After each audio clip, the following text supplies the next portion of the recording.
आगे बढ़ेंगे। कांग्रेस के सीनियर लीडर गुलाम नबी आजाद ने शाहीन बाग में जारी एहतजाजी मुहिम के बारे में कहा कि मरकजी हुकूमत ने अपनी आंखें बंद कर ली हैं। हुकूमत को आवाम की परेशानी की कोई फिक्र नहीं है। गुलाम नबी आजाद ने यह भी कहा कि उन्हें उम्मीद है कि अदालत इस मामले में आवाम की आवाज और मुश्किलों को देखेगा और इंसाफ के तकाजों को पूरा करते हुए फैसला सादर करेगा।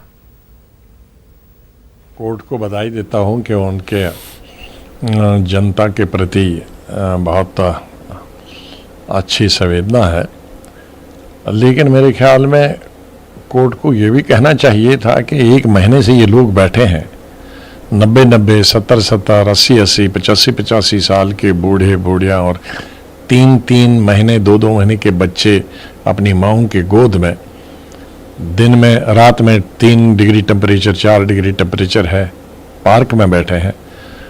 तो किस लिए बैठे हैं? क्या सरकार को नहीं चाहिए था उनसे बात करना? क्या केंद्रीय सरकार ने उनसे बात नहीं करनी चाहिए?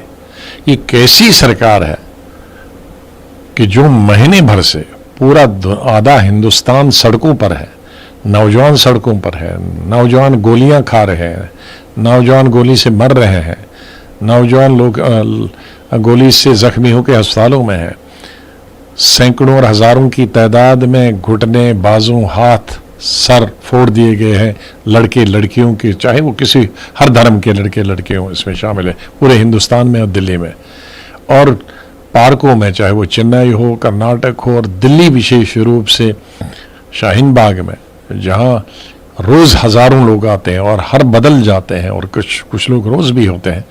और एक सरकार ऐसी है कि आज तक उनने पूछा नहीं है कि तुम्हारा दर्द क्या है। ऐसी सरकार जो एंटी पब्लिक हो, एंटी जनता हो, तो सुप्रीम कोर्ट और हाई कोर्ट को तो ऐसी सरकार के खिलाफ कार्रवाई करनी चाहिए।